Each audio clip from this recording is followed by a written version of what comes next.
Wow. Wow. Wow. What a goal from John Duran to win it for Aston Villa.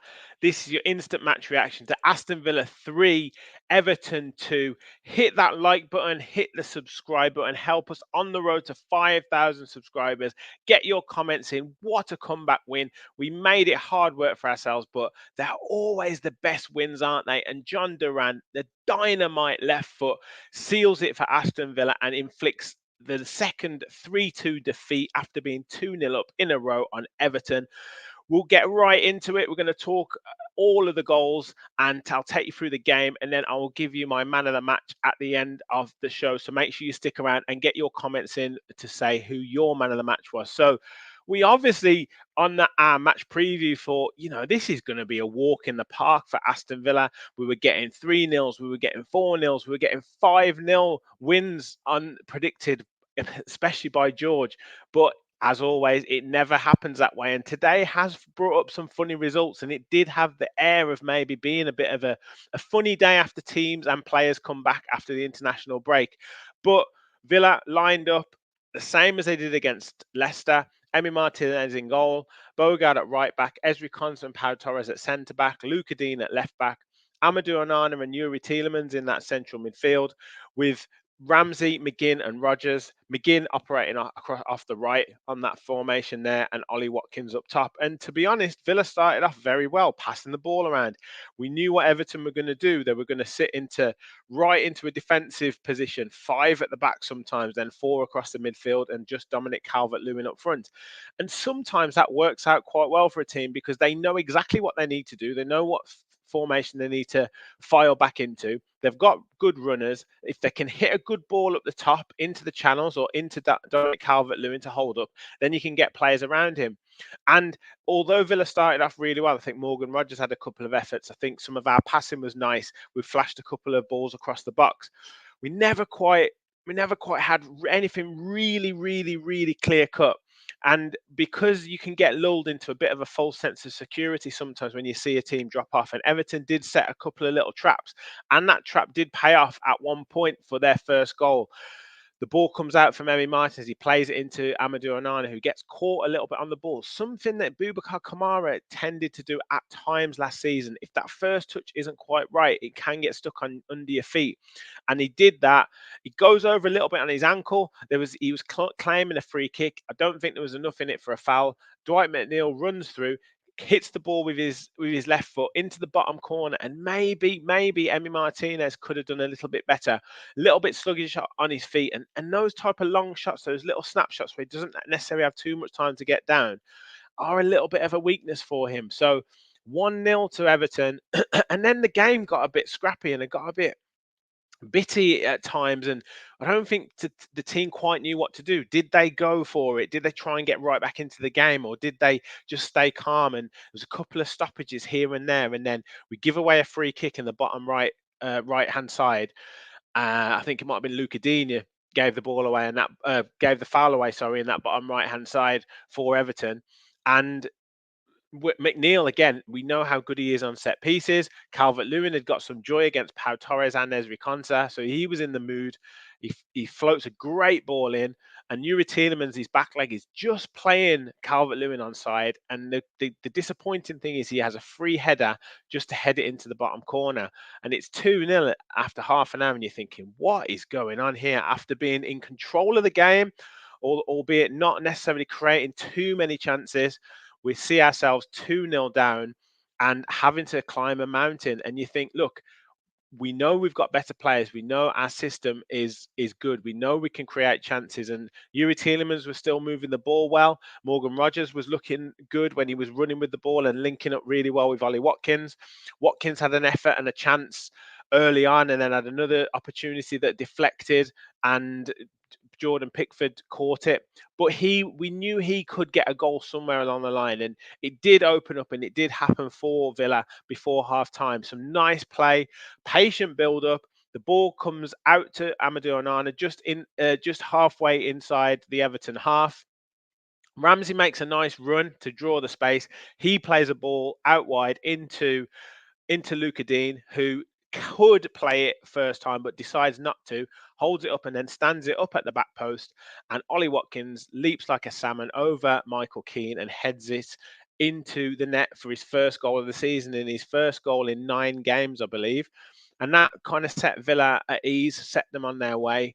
And we had a couple of other efforts towards the end of that half, and but we went in 2-1 down. But you did sense that Villa would certainly get back into that game if Everton didn't score the next goal. Half time comes, Ross Barkley comes on for Amadou Onana, who couldn't shake off.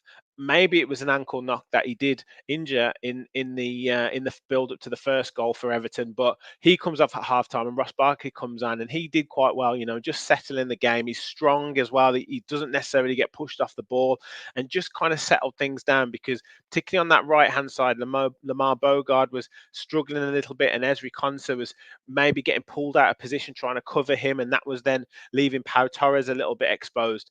So Ross Barkley did try and calm things down a little bit, and Villa had a really, really nice move that involved Lamar Bogard actually, and he slipped in a fantastic ball through to Morgan Rogers, who went to strike it across the goal. Jordan Pickford makes a great save.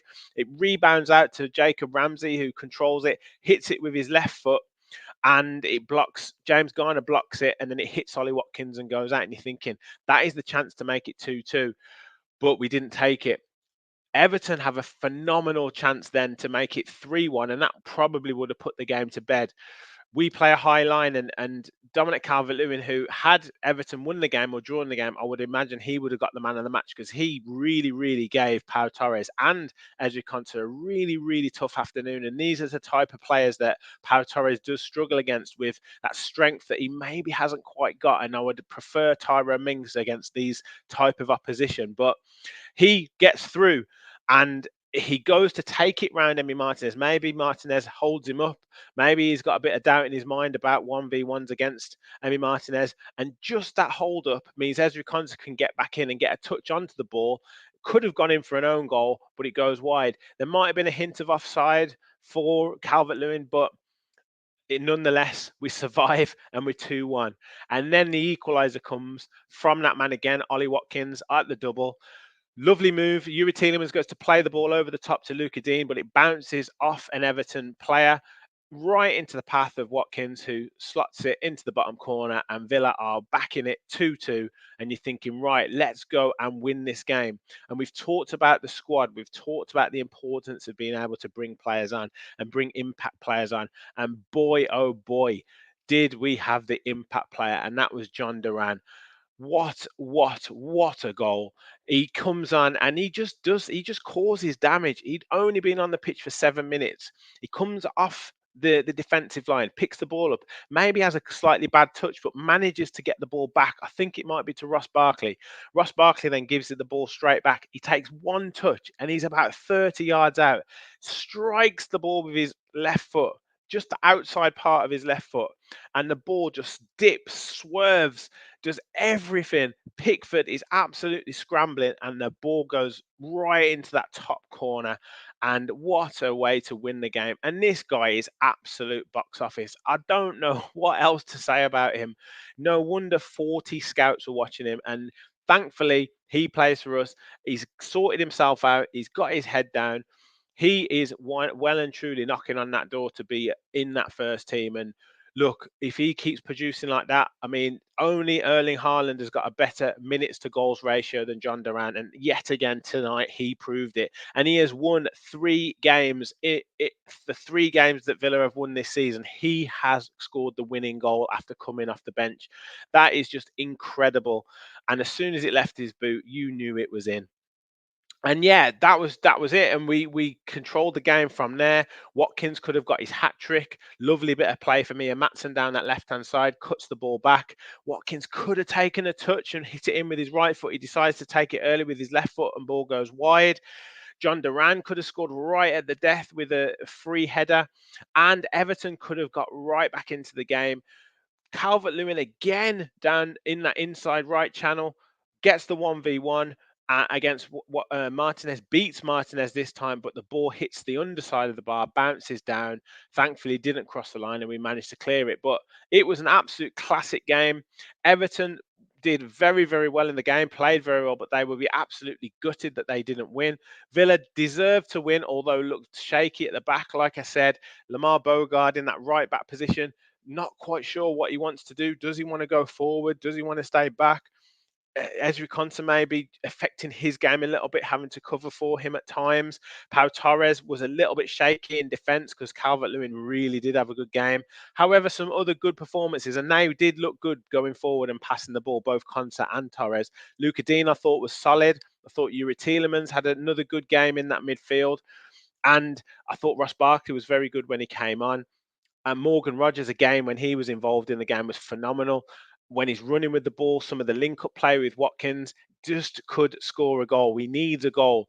Sometimes he's snatching at efforts, but he has everything in his game to be an absolutely wonderful player. But for me, I think Ollie Watkins deserves the man of the match from my perspective. 2 goals back on the score sheet. Probably could have had 3 or 4. Really, another opportunity he had where Rogers got put clean through. Rogers probably could have shot, but he messes up the pass to Watkins. Watkins, it's too far in front of him. Had that been right in his path, it would have been an easy hat trick for him. But yeah, for me, Ollie Watkins, man of the match. But a fantastic win for Villa after Liverpool get beat. I think we go level on points with them in joint second, in the early league tables. So right up there in the top 4. 3 wins out of 4, and especially after the Arsenal game at home, nice to get off the mark with a home win. Let me know your thoughts in the comments on today's performance. Who impressed? Who do you want to see a little bit more from? John Duran as well. Let me know your thoughts on that boy. I mean, he is just absolute box office, and that is absolute contender for goal of the season already. We'll be back tomorrow with our full live match reaction with the lads. So make sure you stay tuned for that. And then we've got loads of shows next week. Talking Tactics, we'll be back looking at this game. Match preview for young boys in the Champions League. So hopefully we can get off the mark there.